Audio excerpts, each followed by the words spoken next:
Good morning, everyone. I'm Daud Ahmed from Lahore, Pakistan, with Anajot Kaur Sachdev from Mumbai, India. And today, we are honored to present our project for the Critical Issues Forum 2025, Disrupting Doomsday.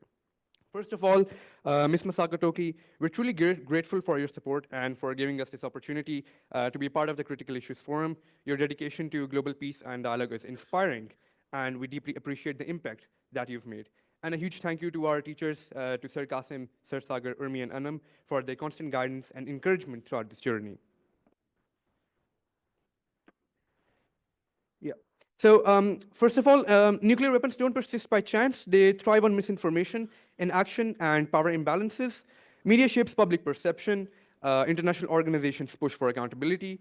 And education arms people with truth, and civil society turns knowledge into action. But without real enforcement, awareness means nothing.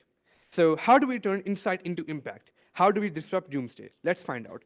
Now, back, slide back, slide back. Now here's the overview of our presentation. We will be talking about the role of the media, the need for a comprehensive definition of peace, challenging the status quo, systemic flaws, role of educational institutions, civil society and education overlaps, and then finally, solutions and a way forward. Now, we will start with our introduction. Now, despite the existence being justified as deterrence, nuclear weapons remain one of the greatest threats to global stability. Yet, disarmament is hindered by political agendas, power struggles, and misinformation. In this presentation, we'll explore how media exposes hidden truths, international organizations push for accountability, and civil society drives change, all crucial in reducing nuclear risks and working towards a world without these weapons. Now, let's talk about the media. The media is one of the most powerful forces in shaping public perception of nuclear weapons. Through investigative journalism, expert analysis, and social media campaigns, it raises awareness, exposes policy failures, and it builds support for disarmament. But media isn't always a force for good. State-controlled narratives and misinformation can fuel fear and escalate tensions. This is why independent, responsible reporting is essential in promoting transparency and reducing nuclear risks. Now, the media isn't just about reporting, it's about influence. Take the Bulletin of the Atomic Scientists, best known for the Doomsday Clock, which uses expert analysis and investigative reports to expose nuclear threats and push policymakers towards disarmament. And then there's the hashtag nuclear ban campaign by ICANN, which is the International Campaign to Abolish Nuclear Weapons, a global social media movement that amplified survivor testimonies and expert voices, helping shape the 2017 UN Treaty on the Prohibition of Nuclear Weapons. However, media can also glorify nuclear weapons, turning them into symbols of power rather than threats to humanity. Sensationalized coverage, biased reporting, and state propaganda can fuel fear and competition instead of disarmament. These examples show how media can drive real change, but only if used responsibly. Now I'll give the stage to Anujot. Yes, media shapes public opinion. But what allows it to thrive the way it does? Our education systems. Closed systems shaping the youth. Systems plagued by a detrimental void. Even today, despite the condition of the world, there's practically no awareness of nuclear arsenals, nuclear energy, their potential and fatal consequences. Instead of condemning such weaponry, the education systems further contribute to their glorification, leading us to question if this enterprise was a humane one to begin with. Stories of atomic bombing survivors are living testimonies of the potential education systems hold. Take Mr. Hiroshi Morishita's story, for example. After surviving the incident, he went on to write and document his experience in various forms. He observed a disconnect between the second generation youth and armament and non-proliferation. What did he do? He became a teacher. He used an educational platform to sensitize people, to make people aware. He said, since the abolition of war and nuclear weapons has much to do with international affairs, I believe peace education must be promoted and carried out intentionally. So, if you don't want to take it from us, take it from him, an actual atomic bomb survivor. Moving on, I ask, how many times do you hear anybody, not just the youth, anybody, talk about non-proliferation and disarmament? How many times have you come across people like you and me, advocate for a nuclear weapons-free world? Do you know what causes this civil silence? An extremely fatal silence? The inherent flaws of the education system. People act based on what they're fed. We can expect all we want from the youth. But how must one question, challenge, and drive change when one isn't aware? Moving forward, let's look at how international organizations, peacekeeping bodies, further contribute to the normalization of nuclear arsenals and the indifference surrounding them. Sounds ironic, doesn't it? It's true though. Contemporary treaties and policies are fundamentally flawed. It is in their very nature to cater to the self interest of major states while holding up a feeble, diaphanous mask of peace. It has been repeatedly proven that peace and disarmament treaties are aimed at security rather than a false sense of stability that they like to call peace. These are mandates of their national security policies. Despite scholarly arguments of these treaties being pragmatic, we argue that they submit to current politics of power, wealth, and dominance, significantly hindering their potential. I implore you to pause and think. If a disarmament treaty allows modernization, deployment, and testing, how is it doing anything for disarmament? If countries are allowed to pull out at any given time without providing concrete reasons, like in the New START treaty, what's binding them? What's holding them back? How is peace being created? How are international relations being improved? Clauses within these treaties are rendering them moot. These are explicit loopholes that myopic diplomats and leaders see. They intentionally put them there to benefit them. These treaties in today's times serve little to no purpose. Haven't we learned anything about how easy it is to violate a treaty? It is seldom that an international treaty has actually succeeded in producing its intended effects. Further, we place little to no constraints on major superpowers. We never hold them accountable, and yet pressurize developing countries to pursue disarmament. This insistence is logically inconsistent and suicidal to the less powerful nations. Hitler has been known to use such an argument to arm Germany. Have you ever noticed? These treaties, they all play fast and loose with the word peace. Nowhere has it been defined. Its careless use has led to it becoming a euphemism for superficial stability. Deterrence doctrines define stalemates as peace. Since when is a stalemate peace?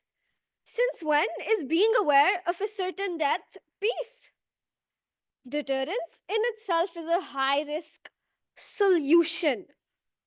Fear mongering promises nothing.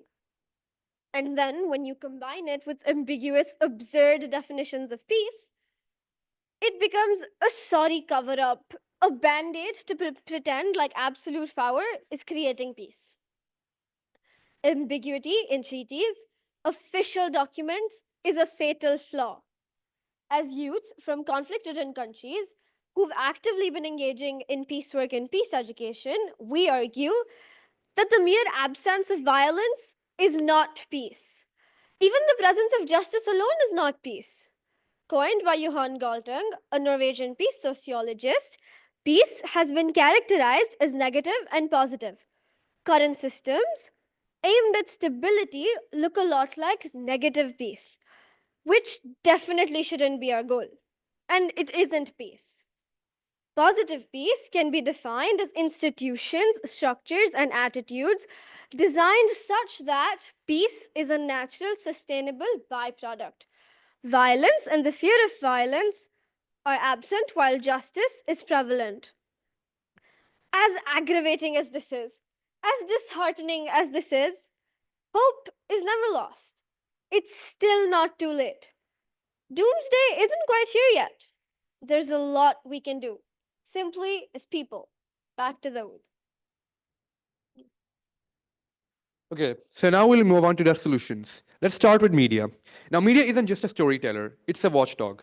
Now, through investigative journalism, it can uncover nuclear risks, treaty violations, and secret programs, forcing governments to stay accountable. But the truth is often buried under propaganda, which is why countering misinformation through fact based reporting is crucial. Now, and public awareness campaigns like those by the Bulletin of the Atomic Scientists and hashtag Nuclear Ban have proven that informal citizens can drive real change. In times of crisis, responsible reporting can prevent panic and de escalate tensions. Finally, none of this works without press freedom. Independent media in nuclear states is essential for transparency and global security. Moving back to Anajot. We expect change from the youth, don't we? So, first, we change the systems that nurture them. Our educational systems need decolonization. They need to be separated from capitalist entities. They need humanization. This, however, will take time. Change is slow and seldom welcome by all. What we can do sooner with ease is introduce the stories of atomic bomb survivors in literature syllabi. We educate them using history in a comprehensive manner on the bombings of Hiroshima and Nagasaki. There's solutions easier than this too, you know. Appreciate diversity in school spaces. Celebrate UN endorsed days. Stay curious. Create more accessible opportunities for cross cultural communication. Xenophobia is an enabler. If you saw the other as an equal, as human as yourself, would you, as a sentient being, even think about blowing them up? Would you? I sure wouldn't, and I doubt that you would either. Curriculum integration and intersectional systemic changes will then follow. If we ever want to see a shift in social movements and perspectives on this matter, the education system will have to undergo reform. These are intersectional systems. South Asia, due to this reason, has not seen any significant movements towards non-proliferation and disarmament. However, the signing of the NPT and the ICAN remain global feats of the people's power. Thank you. Now, moving on to our final solutions. Now, global threats needs global solutions. Firstly, stronger treaties by closing loopholes in agreements like the NPT and the TPNW, we can ensure real disarmament commitments, but treaties alone aren't enough. Conflict resolution through diplomacy is key to preventing nuclear tensions from escalating. We also need cross cultural dialogue, open communication, reduces misunderstandings that fuel conflicts. At the root of many tensions are wealth disparities and power imbalances. Addressing these can weaken the incentives for nuclear proliferation. Finally, regulating capitalism can curb profit driven military expansion. Real change starts when international organizations challenge the system that sustains nuclear threat. And then, stricter monitoring through enhanced IEA inspections can prevent secret nuclear programs from going unnoticed. We need accountability. Nations that violate treaties must face real consequences. Sanctions and fines can penalize those who refuse to cooperate in disarmament, creating tangible pressure for compliance. At the same time, public advocacy, led by organizations like the ICAN, keeps nuclear disarmament on the global agenda. Ensuring governments stay under public and diplomatic scrutiny, stronger oversight means stronger action. Now, I'll move on to the timeline. The bombings took place in 1945, and only 4 years later, the Soviet Union was able to test its arsenal, for which it must have been acquiring over those years. How? Why? As humanity, did we not make any progress? The NPT was signed in 1968. Why did it take us years to collectively agree that blowing up humans is bad? And even after this, India and Pakistan were compelled to and succeeded in acquiring nuclear weapons, meaning the nuclear arms race only got worse and not better despite the signing of the NPT. Think about it. Even after so much went down, why didn't we sign another international agreement until only 5 years ago? In what way does this add up? How could this possibly make sense? As the youth, as young people, growing up in an increasingly unnecessarily polarized world, no argument could convince us to believe that this is right or even pragmatic. And finally, I just want to say, I mean, if governments hate humans, why can't they be kind to kittens? Thank you for listening to us. Ending lines. Governments make treaties. Peace is made by people. Something we believe at Seeds of Peace, where we come from. So, it is us who bring change, the people. We are the living embodiment of hope, the torchbearers of peace and change. So, in the words of Angela Davies, you have to act as if it were possible to radically transform the world. And you have to do it all the time. So, as long as we do that, we should be good. Thank you. Yeah. And finally, we'll just show a video that we collaborated with our Israeli and Palestinian Seeds of Peace alumni. Yeah.